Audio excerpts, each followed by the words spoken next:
the teacher everyone ignored, turned out to be a secret millionaire. The final bell echoed down the dim, cracked hallways of Brookstone High, its metallic ring swallowed by the stampede of sneakers and laughter.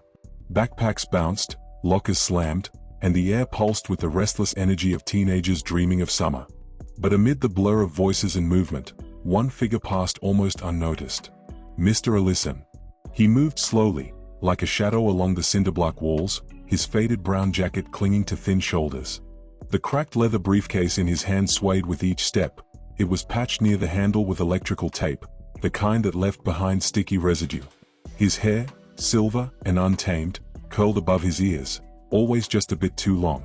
His shoes, scuffed and splitting at the toes, made soft tapping sounds that no one ever seemed to hear. He passed groups of students, none of whom looked his way. Behind him, a boy's voice snickered just loud enough. "There goes old man Ellison. Think he ever owned a car, or just that busted-up bike from the 50s? Liam Carter laughed along with the others, tossing a basketball between his hands. He didn't notice the flicker of a glance from Jade Morgan, who had been standing nearby. She didn't laugh. She never did when they mocked Mr. Ellison. In his classroom, room 204, the one with the peeling door frame, Mr. Ellison sat quietly at his desk, peeling the crust off a peanut butter sandwich. He always brought his lunch. Never bought. He had a small thermos of coffee, black and lukewarm, and an old crossword puzzle folded neatly beside him. There was a smear of marker across the door again. Someone had written "Poor old Ellison" in capital letters with a crooked smiley face underneath. He stared at it for a moment, then walked to the supply cabinet and pulled out a rag and spray bottle. No one offered to help. No one ever did. He wiped it off, slowly, then returned to his desk and resumed grading. In the quiet, a single photo stood on his desk, a black and white image of a man in a suit, resting a firm hand on the shoulder of a teenage boy. The man's expression was proud. The boy, clearly Mr. Ellison in his youth, looked nervous, hopeful. On the back of the frame, in faint ink, were the words, "Pass it on, Theo."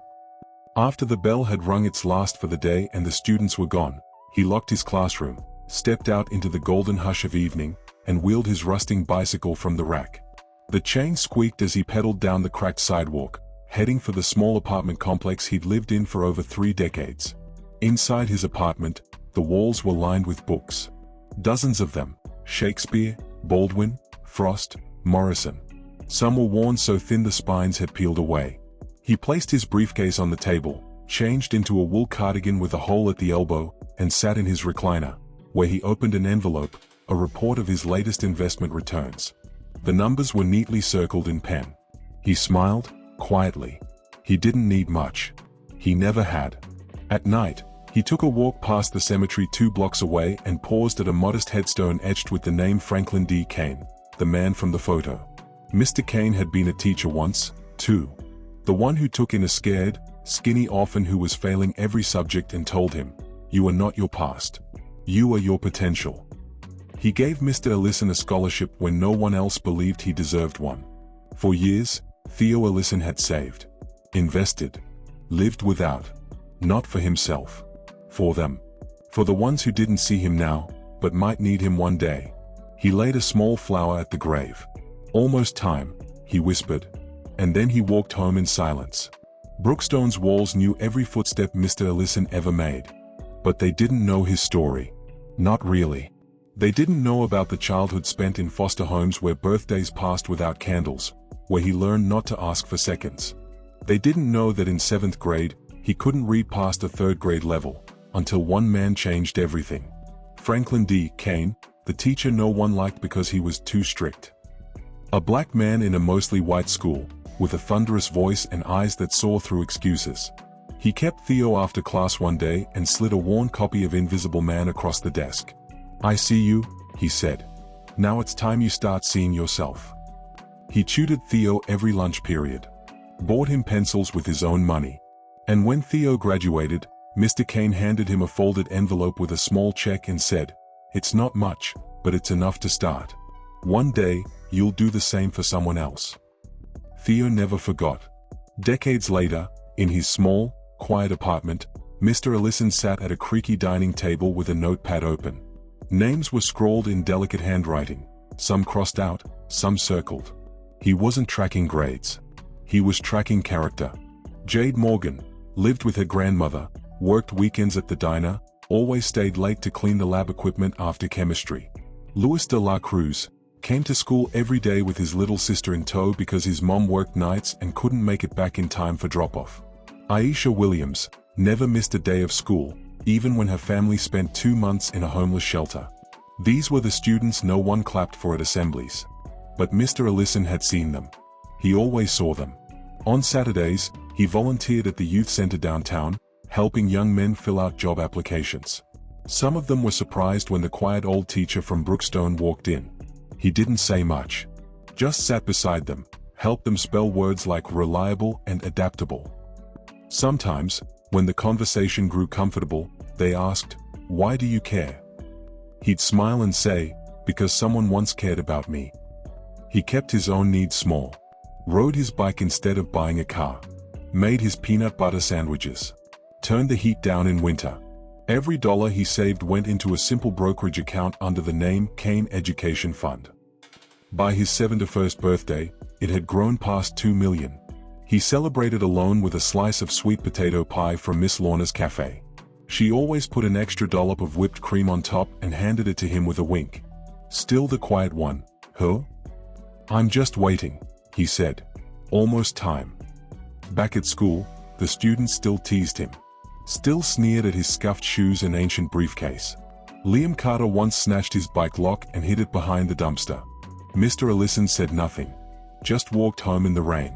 But that night, Liam sat at his desk trying to write his college essay, and couldn't find the words.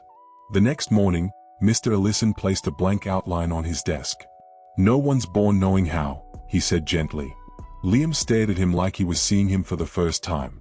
And still, Mr. Ellison remained in the background, quiet, invisible, overlooked. But he knew. The day was coming. And when it did, they'd all remember. It was the last Friday of the school year at Brookstone High. Sunlight filtered lazily through the dusty windows, and the air buzzed with the promise of freedom. Students wore their college sweatshirts like armor, already halfway out the door. The halls were louder than usual. Prom was that night, and graduation was just 3 days away. Mr. Ellison, as always, wore his brown jacket, though the weather was warm. He locked his classroom like he did every afternoon, the key dangling from a thin, frayed lanyard. A few students passed him in the hall, too excited about their weekend plans to notice him. Then came the sudden crackle over the intercom. "All seniors, please report to the auditorium." Immediately, chairs scraped floors. Conversations halted. A mix of curiosity and confusion spread like wildfire. In the auditorium, Principal Ramirez stood at the center of the stage, holding a microphone with a strange tightness in his jaw. To his right stood Mr. Ellison, stiff, silent, and, for the first time in anyone's memory, center stage. Whispers rippled through the audience. "What's Ellison doing up there? Did someone die? Are we in trouble?" Principal Ramirez raised a hand. "Settle down, please." The crowd grew still. "I know this is unusual," he began. "But today, before we say goodbye to our seniors, one of our faculty members has asked to share something. A man who's given more to this school than anyone realizes." He turned and gestured. "Mr. Ellison." There was an awkward silence. Then, slowly, the old teacher stepped forward. He gripped the microphone with shaking fingers. Not from fear, but from the weight of what he was about to do. "I've taught at Brookstone for 42 years, he said, his voice soft but steady. "That's longer than most of your parents have been out of school." A few chuckles, not mocking. Nervous. Curious. "I know what most of you think when you see me," he continued. "That I'm just the old guy with the bike. The one with the peanut butter sandwich. The joke." Silence fell again. "I've heard the laughter. Seen the writing on my door. And I forgive you for it. Because I remember being young, too. I remember needing to laugh to feel important." He reached into his jacket and pulled out a folded sheet of paper. "I've never been married. Never had children of my own. I've lived simply. Quietly. But I've watched all of you. Not just your grades. Your character. Your moments of kindness, of growth, of resilience." His eyes scanned the crowd. Some students looked away.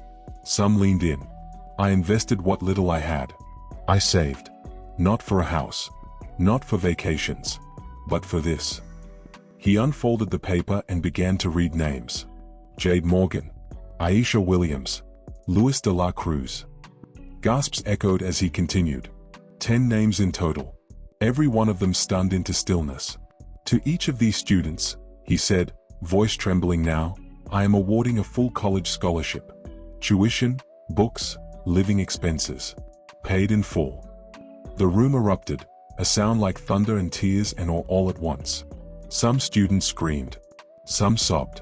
Even teachers in the wings were weeping, clutching each other. Jade Morgan covered her mouth, her grandmother's face already swimming in her mind. Aisha clutched her desk, trembling. Louis sat frozen, eyes wide, whispering something no one could hear. And then there were the others. The ones who had laughed the hardest. Liam Carter sank in his seat, color draining from his face. The weight of every word he'd ever said, every joke, every prank, came crashing down on him all at once. He couldn't meet Mr. Ellison's eyes. But Mr. Ellison didn't look at him with anger. Only quiet understanding. When the local news showed up that evening, the story spread like fire across the city. Humble teacher secretly saves over $2 million to fund students' futures. A reporter asked him, why now? Mr. Ellison replied, without hesitation, because someone once did it for me, and I promised I'd pass it on. That night, prom went on, but it felt different. Jade danced with tears still drying on her cheeks. Louis's friends hugged him so hard he nearly fell over. And Liam stood by the gym doors, alone, watching the lights shimmer across the dance floor, wondering how he'd ever make it right. Mr. Ellison did not attend. He spent the evening sitting at the edge of Franklin D. Kane's grave, a candle flickering beside him. It's done, he whispered. Just like you asked. Mr. Ellison didn't return to Brookstone the following school year. No one knew where he went. His apartment was emptied over the summer. The landlord said he'd left a final check and a note that read simply, thank you for the quiet. The bike rack outside the school sat one slot emptier. Room 204 became a storage space for surplus desks. And yet, it never felt empty. Because in ways both loud and silent, Mr. Ellison had become more present in his absence than he ever was in his years of near invisibility. At the first faculty meeting that August, Principal Ramirez paused his announcements and said, before we begin, I want to read a name. He cleared his throat. Theodore Ellison. The teachers rose, without needing to be asked, and stood in silence for a full minute. At graduation the following spring, Jade Morgan stepped up to the podium. Her voice shook as she looked out at the crowd. Most of you know my story now, she said. What you may not know is that before Mr. Ellison gave me a future, I was ready to give up on myself. She looked down, steadied her breath. He didn't just give us money. He gave us proof that we mattered. That someone was watching, even when no one else did. Aisha Williams, now a freshman at Howard, started a mentorship program in Mr. Ellison's name. Luis de la Cruz volunteered to tutor younger students twice a week between his pre-med classes. 10 lives changed forever, and with them, dozens more. Even Liam Carter. He didn't go to college. Not then. But one rainy afternoon, he showed up at the community center where Mr. Ellison used to volunteer. He asked if they needed help with applications. When the woman at the front desk raised an eyebrow, he said, I messed up. I just want to do something that matters now. The next year, he applied to night school. People still whispered about Mr. Ellison around Brookstone. At first, it was the students who had mocked him most. They couldn't believe they'd missed the truth sitting in front of them every day. Later, it became the teachers, the parents, the neighbors who passed by room 204 and felt something stir. Every graduation since, one tradition remains. After the final name is read, the lights dim, and a spotlight hits the back wall, where a simple wooden plaque hangs. It reads, Theodore Ellison. Real wealth is how many lives you lift.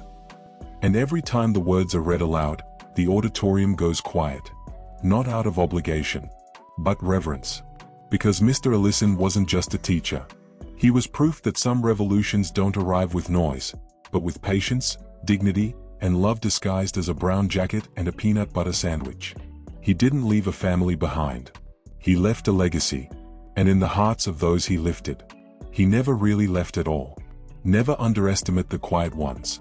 Sometimes, the people we overlook the most carry the deepest wisdom and the greatest love. Mr. Ellison's story reminds us that true wealth isn't about appearance or applause, it's about how many lives we choose to lift, even when no one is watching. Kindness, sacrifice, and belief in others can ripple further than any fortune ever could. If you enjoyed this story, please like, comment, and subscribe for more. Let us know where you're watching from in the comments. Would also love to hear your thoughts on this story. Until next time, stay curious, who knows what story we'll uncover next.